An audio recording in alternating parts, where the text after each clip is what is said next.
24 गु शास्त्रों में बताया गया है कि सत्यनारायण व्रत कथा का पाठ करने से व्यक्ति को 1000 यज्ञ करने के बराबर पुण्य फल की प्राप्ति होती है।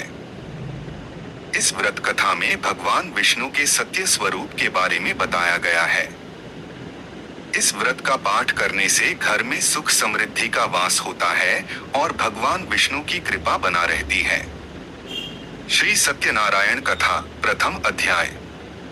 एक समय की बात है, नैशिरण्य तीर्थ में शौनिकादि 88,000 ऋषियों ने श्री सूत जी से पूछा है, प्रभु, इस कलयुग में वेद विद्या रहित मनुष्यों को प्रभु भक्ति किस प्रकार मिल सकती है तथा उनका उद्धार कैसे होगा? हे मुनि श्रेष्ठ, कोई ऐसा तप बताइए जिससे थोड़े समय में ही पुण्य मिले और मनवांछित फल भी मिल जाए। इस प्रकार की कथा सुनने की हम इच्छा रखते हैं। सर्व शास्त्रों के ज्ञाता सूत जी बोले, हे वैष्णवों में पूज्य, आप सभी ने प्राणियों के हित की बात पूछी है, इसलिए मैं एक ऐसे श्रेष्ठ व्रत को आप लोगों को बताऊंगा जिसे नारद जी ने लक्ष्मी नारायण जी से पूछा था और लक्ष्मीपति ने मुनिश्रेष्ठ नारद जी से कहा था। आप सब इसे ध्यान से सुनिए। एक समय की बात है, योगीराज नारद जी दूसरों के हित की इच्छा लिए अनेकों लोकों में घूमते हुए मृत्युलोक में आ पहुंचे। यहाँ उन्होंने अनेक योनियों में जन्मे प्राय सभी मनुष्यों को अपने कर्मों द्वारा अनेकों दुखों से पीड़ित देखा। उनका दुख देख नारद जी सोचने लगे कि कैसा यत्न किया जाए जिसके करने से निश्चित रूप से मानव के दुखों का अंत हो जाए। इसी विचार पर मनन करते हुए वह विष्णुलोक में गए। वहां वह देवों के ईश भगवान नारायण की स्तुति करने लगे, जिनके हाथों में शंख, चक्र, गदा और पद्म थे, गले में वरमाला पहने हुए थे। स्तुति करते हुए नारद जी बोले, हे भगवान, आप अत्यंत शक्ति से संपन्न हैं, मन तथा वाणी भी आपको नहीं पा सकती हैं। आपका आदि, मध्य तथा अंत नहीं है। निर्गुण स्वरूप सृष्टि के कारण भक्तों के दुख को दूर करने वाले आपको मेरा नमस्कार है। नारद जी की स्तुति सुन विष्णु भगवान बोले, हे मुनिश्रेष्ठ, आपके मन में क्या बात है? आप किस काम के लिए पधारे हैं? उसे नीच संकोच कहो। इस पर नारद मुनि बोले कि मृत्युलोक में अनेक योनियों में जन्मे मनुष्य अपने कर्मों के द्वारा अनेकों दुख से दुखी हो रहे हैं। हे नाथ, आप मुझ पर दया रखते हैं तो बताइए कि वो मनुष्य थोड़े प्रयास से ही अपने दुखों से कैसे छुटकारा पा सकते हैं। श्रीहरि बोले, हे नारद, मनुष्यों की भलाई के लिए तुमने बहुत अच्छी बात पूछी है। जिसके करने से मनुष्य मोह से छूट जाता है, वह बात मैं कहता हूँ, उसे सुनो। स्वर्ग लोक व मृत्यु लोक दोनों में एक दुर्लभ उत्तम व्रत है जो पुण्य देने वाला है। आज प्रेमवश होकर मैं उसे तुमसे कहता हूँ। श्री सत्यनारायण भगवान का यह व्रत अच्छी तरह विधान पूर्वक करके मनुष्य तुरंत ही यहाँ सुख भोग कर मरने पर मोक्ष पाता है।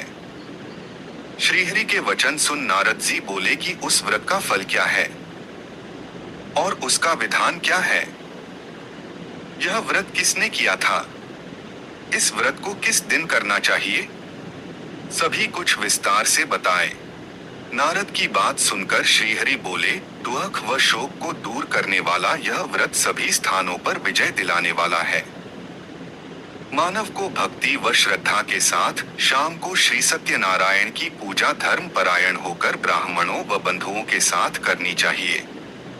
भक्ति भाव से ही नैवेद्य, केले का फल, घी, दूध और गेहूं का आटा सवाया लें। गेहूं के स्थान पर साठी का आटा, शक्कर तथा गुड़ लेकर वह सभी भक्षण योग्य पदार्थों को मिलाकर भगवान का भोग लगाएं। ब्राह्मणों सहित बंधु बांधवों को भी भोजन कराएं, उसके बाद स्वयं भोजन करें। भजन कीर्तन के साथ भगवान की भक्ति में लीन हो जाएं। इस तरह से सत्यनारायण भगवान का यह व्रत करने पर मनुष्य की सारी इच्छाएं निश्चित रूप से पूरी होती हैं। इस कलिकाल अर्थात कलियुग में मृत्युलोक में मोक्ष का यही एक सरल उपाय बताया गया है। इति श्री सत्यनारायण व्रत कथा का प्रथम अध्याय संपूर्ण। श्री सत्यनारायण भगवान की जय। श्री सत्यनारायण कथा द्वितीय अध्याय। सूत जी बोले, हे ऋषियों, जिसने पहले समय में इस व्रत को किया था उसका इतिहास कहता हूँ, ध्यान से सुनो। सुंदर काशीपुरी नगरी में एक अत्यंत निर्धन ब्राह्मण रहता था। भूख प्यास से परेशान वह धरती पर घूमता रहता था। ब्राह्मणों से प्रेम करने वाले भगवान ने एक दिन ब्राह्मण का वेश धारण कर उसके पास जाकर पूछा, हे विप्र, नित्य दुखी होकर तुम पृथ्वी पर क्यों घूमते हो? दीन ब्राह्मण बोला, मैं निर्धन ब्राह्मण हूँ, भिक्षा के लिए धरती पर घूमता हूँ। हे भगवान, यदि आप इसका कोई उपाय जानते हो तो बताइए। वृद्ध ब्राह्मण कहता है कि सत्यनारायण भगवान मनोवांछित फल देने वाले हैं, इसलिए तुम उनका पूजन करो। इसे करने से मनुष्य सभी दुखों से मुक्त हो जाता है। 960 वृद्ध ब्राह्मण बनकर आए सत्यनारायण भगवान उस निर्धन ब्राह्मण को व्रत का सारा विधान बताकर अंतर्धान हो गए। ब्राह्मण मन ही मन सोचने लगा कि जिस व्रत को वृद्ध ब्राह्मण करने को कह गया है, मैं उसे जरूर करूंगा। यह निश्चय करने के बाद उसे रात में नींद नहीं आई। वह सवेरे उठकर सत्यनारायण भगवान के व्रत का निश्चय कर भिक्षा के लिए चला गया। उस दिन निर्धन ब्राह्मण को भिक्षा में बहुत धन मिला, जिससे उसने बंधु बांधवों के साथ मिलकर श्री सत्यनारायण भगवान का व्रत संपन्न किया। भगवान सत्यनारायण का व्रत संपन्न करने के बाद वह निर्धन ब्राह्मण सभी दुखों से छूट गया और अनेक प्रकार की संपत्तियों से युक्त हो गया। उसी समय से यह ब्राह्मण हर माह इस व्रत को करने लगा। इस तरह से सत्यनारायण भगवान के व्रत को जो मनुष्य करेगा वह सभी प्रकार के पापों से छूटकर मोक्ष को प्राप्त होगा। जो मनुष्य इस व्रत को करेगा वह भी सभी दुखों से मुक्त हो जाएगा। सूत जी बोले कि इस तरह से नारद जी से नारायण जी का कहा हुआ श्री सत्यनारायण व्रत को मैंने तुमसे कहा। हे विप्रो, मैं अब और क्या कहूँ? ऋषि बोले, हे मुनिवर, संसार में उस विप्र से सुनकर और किसने इस व्रत को किया, हम सब इस बात को सुनना चाहते हैं। इसके लिए हमारे मन में श्रद्धा का भाव है। सूत जी बोले, हे मुनियों, जिसने इस व्रत को किया है वह सब सुनो। एक समय वही विप्र धन व ऐश्वर्य के अनुसार अपने बंधु बांधवों के साथ इस व्रत को करने को तैयार हुआ। उसी समय एक लकड़ी बेचने वाला बूढ़ा आदमी आया और लकड़ियां बाहर रखकर अंदर ब्राह्मण के घर में गया। प्यास से दुखी वह लकड़हारा उनको व्रत करते देख विप्र को नमस्कार कर पूछने लगा कि आप यह क्या कर रहे हैं तथा इसे करने से क्या फल मिलेगा, कृपया मुझे भी बताएं। ब्राह्मण ने कहा कि सब मनोकामनाओं को पूरा करने वाला यह सत्यनारायण भगवान का व्रत है।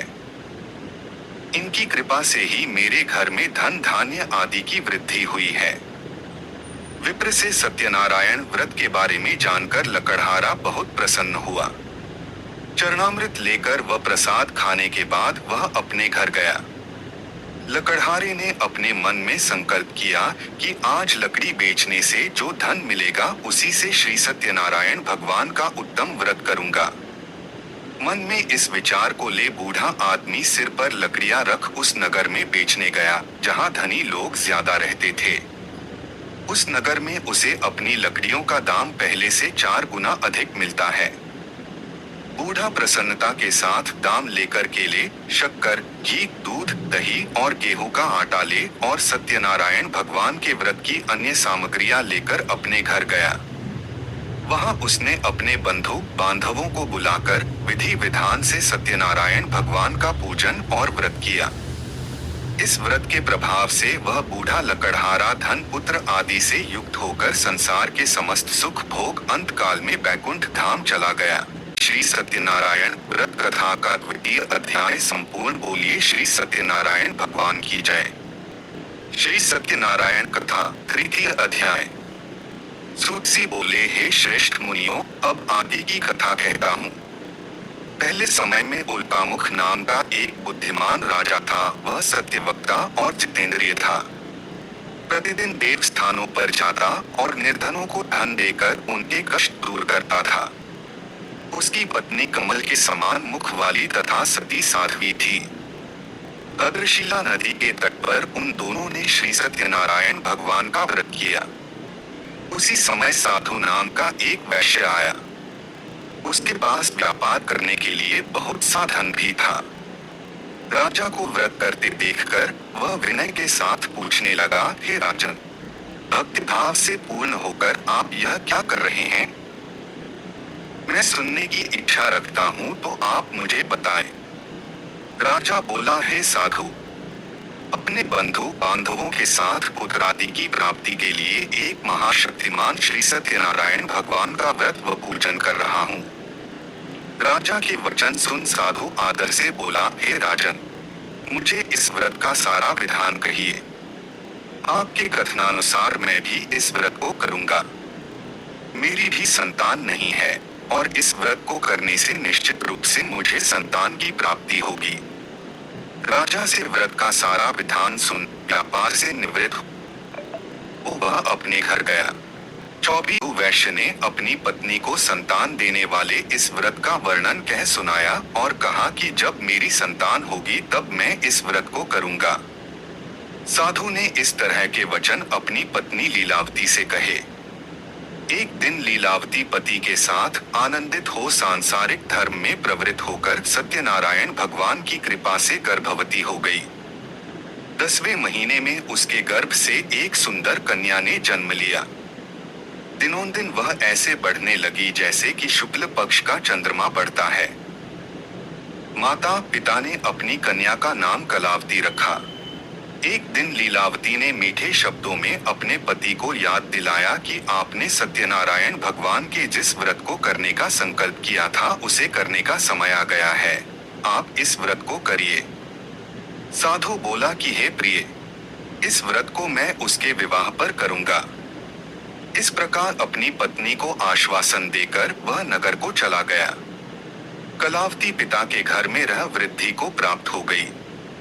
साधु ने एक बार नगर में अपनी कन्या को सखियों के साथ देखा तो तुरंत ही दूत को बुलाया और कहा कि मेरी कन्या के योग्य वर देखकर आओ। साधु की बात सुनकर दूत कंचन नगर में पहुंचा और वहां देखभाल कर लड़की के सुयोग्य वाणिक पुत्र को ले आया।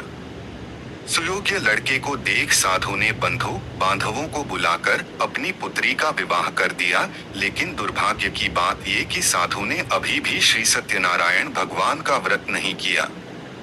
इस पर श्री भगवान क्रोधित हो गए और श्राप दिया कि साधु को अत्यधिक दुख मिले। अपने कार्य में कुशल साधु बनिया जमाई को लेकर समुद्र के पास स्थित होकर रत्नासारपुर नगर में गया। वहां जाकर दामाद ससुर दोनों मिलकर चंद्रकेतु राजा के नगर में व्यापार करने लगे। एक दिन भगवान सत्यनारायण की माया से एक चोर राजा का धन चुराकर भाग रहा था। उसने राजा के सिपाहियों को अपना पीछा करते देख चुराया हुआ धन वहां रख दिया जहां साधु अपने जमाई के साथ ठहरा हुआ था। राजा के सिपाहियों ने साधु वैश्य के पास राजा का धन पड़ा देखा तो वह ससुर जमाई दोनों को बांधकर प्रसन्नता से राजा के पास ले गए और कहा कि उन दोनों चोरों हम पकड़ लाए हैं, आप आगे की कार्यवाही की आज्ञा दें। राजा की आज्ञा से उन दोनों को कठिन कारावास में डाल दिया गया और उनका सारा धन भी उनसे छीन लिया गया। श्री सत्यनारायण भगवान से श्राप से साधु की पत्नी भी बहुत दुखी हुई। घर में जो धन रखा था उसे चोर चुरा ले गए। शारीरिक तथा मानसिक पीड़ा व भूख प्यास से अति दुखी हो अन्न की चिंता में कलावती के ब्राह्मण के घर गई। वहां उसने श्री सत्यनारायण भगवान का व्रत होते देखा, फिर कथा भी सुनी। वह प्रसाद ग्रहण कर वह रात को घर वापस आई। माता के कलावती से पूछा कि हे पुत्री, अब तक तुम कहाँ थी?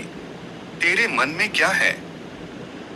कलावती ने अपनी माता से कहा, हे माता, मैंने एक ब्राह्मण के घर में श्री सत्यनारायण भगवान का व्रत देखा है। कन्या के वचन सुन लीलावती भगवान के पूजन की तैयारी करने लगी। लीलावती ने परिवार व बंधुओं सहित सत्यनारायण भगवान का पूजन किया और उनसे वर मांगा कि मेरे पति तथा जमाई शीघ्र घर आ जाएं। साथ ही यह भी प्रार्थना की कि हम सबका अपराध क्षमा करें। श्री सत्यनारायण भगवान इस व्रत से संतुष्ट हो गए और राजा चंद्रकेतु को सपने में दर्शन दे कहा कि हे राजन, तुम उन दोनों वैश्यों को छोड़ दो और तुमने उनका जो धन लिया है उसे वापस कर दो।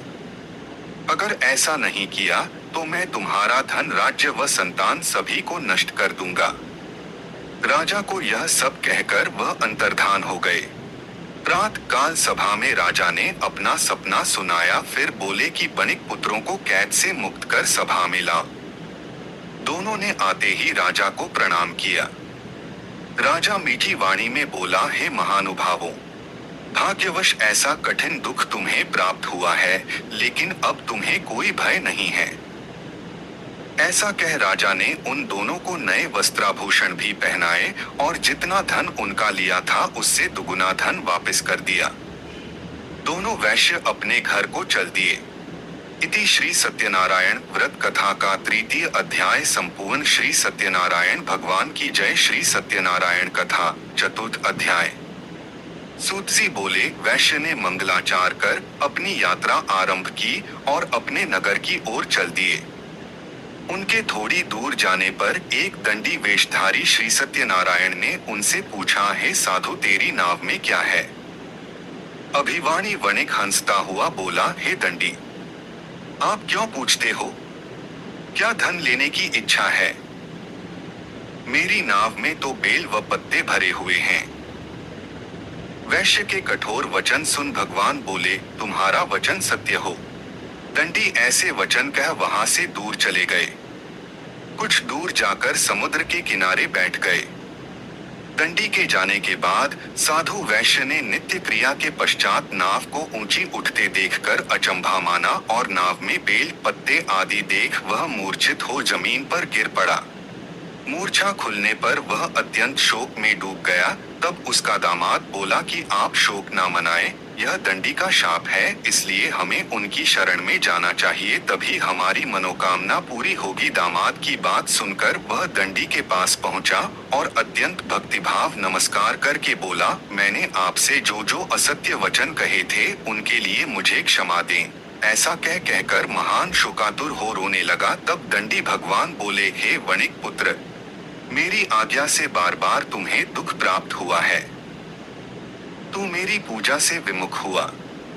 साधु बोला, हे भगवान, आपकी माया से ब्रह्मा आदि देवता भी आपके रूप को नहीं जानते, तब मैं अज्ञानी कैसे जान सकता हूँ?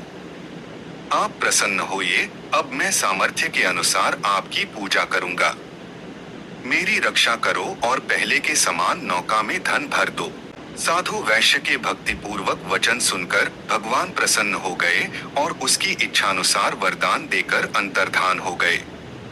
ससुर जमाई जब नाव पर आए तो नाव धन से भरी हुई थी। फिर वहीं अपने अन्य साथियों के साथ सत्यनारायण भगवान का पूजन कर अपने नगर को चल दिए।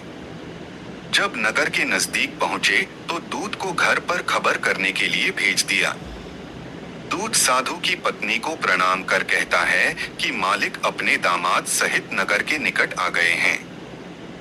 दूत की बात सुन साधु की पत्नी लीलावती ने बड़े हर्ष के साथ सत्यनारायण भगवान का पूजन कर अपनी पुत्री कलावती से कहा कि मैं अपने पति के दर्शन को जाती हूँ, तू कार्य पूर्ण कर शीघ्र आ जा। माता के ऐसे वचन सुन कलावती जल्दी में प्रसाद छोड़ अपने पति के पास चली गई। प्रसाद की अवज्ञा के कारण श्री सत्यनारायण भगवान रुष्ट हो गए और नाव सहित उसके पति को पानी में डुबो दिया। कलावती अपने पति को वहां ना पाकर रोती हुई जमीन पर गिर गई।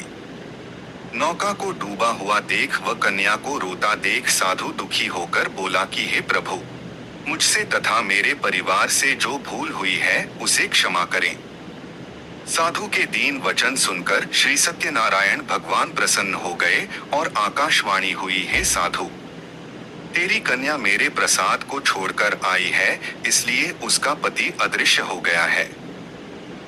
यदि वह घर जाकर प्रसाद खाकर लौटती है तो इसे इसका पति अवश्य मिलेगा। ऐसी आकाशवाणी सुन कलावती घर पहुंचकर प्रसाद खाती है और फिर आकर अपने पति के दर्शन करती है। उसके बाद साधु अपने बंधु बांधवों सहित श्री सत्यनारायण भगवान का विधि विधान से पूजन करता है। इस लोक का सुख भोग वह अंत में स्वर्ग जाता है। इति श्री सत्यनारायण व्रत कथा का चतुर्थ अध्याय संपूर्ण। श्री सत्यनारायण भगवान की जय। श्री सत्यनारायण कथा पंचम अध्याय। सूत जी बोले, हे ऋषियों, मैं और भी एक कथा सुनाता हूँ, उसे भी ध्यानपूर्वक सुनो। प्रजापालन में लीन तुंगध्वज नाम का एक राजा था। उसने भी भगवान का प्रसाद त्याग कर बहुत ही दुख सहन किया। एक बार वन में जाकर वन्य पशुओं को मारकर वह बड़ के पेड़ के नीचे आया। वहां उसने ग्वालों को भक्ति भाव से अपने बंधुओं सहित सत्यनारायण भगवान का पूजन करते देखा। अभिमानवश राजा ने उन्हें देखकर भी पूजा स्थान में नहीं गया और ना ही उसने भगवान को नमस्कार किया। ग्वालों ने राजा को प्रसाद दिया, लेकिन उसने वह प्रसाद नहीं खाया और प्रसाद को वहीं छोड़ वह अपने नगर को चला गया। जब वह नगर में पहुंचा तो वहां सब कुछ तहस-नहस हुआ पाया तो वह शीघ्र ही समझ गया कि यह सब भगवान ने ही किया है। वह दोबारा ग्वालों के पास पहुंचा और विधि पूर्वक पूजा करके प्रसाद खाया तो श्री सत्यनारायण भगवान की कृपा से सब कुछ पहले जैसा हो गया। दीर्घकाल तक सुख भोगने के बाद मरणोपरांत उसे स्वर्गलोक की प्राप्ति हुई। जो मनुष्य परम दुर्लभ इस व्रत को करेगा तो भगवान सत्यनारायण की अनुकंपा से उसे धन धान्य की प्राप्ति होगी। निर्धन धनी हो जाता है और भयमुक्त हो जीवनता है। संतानहीन मनुष्य को संतान सुख मिलता है और सारे मनोरथ पूर्ण होने पर मानव अंतकाल में बैकुंठ धाम को जाता है। सूत जी बोले, जिन्होंने पहले इस व्रत को किया है अब उनके दूसरे जन्म की कथा कहता हूँ। वृद्ध शतानंद ब्राह्मण ने सुदामा का जन्म लेकर मोक्ष की प्राप्ति की। लकड़हारे ने अगले जन्म में निषाद बनकर मोक्ष प्राप्त किया। उल्कामुख नाम का राजा दशरथ होकर बैकुंठ को गए। साधु नाम के वैश्य ने मोरध्वज बनकर अपने पुत्र को आरे से चीरकर मोक्ष पाया। महाराज तुंगध्वज स्वयंभू होकर भगवान में भक्ति युक्त होकर कर मोक्ष पाया। इति श्री सत्यनारायण व्रत कथा का पंचम अध्याय संपूर्ण। श्री सत्यनारायण भगवान की जय।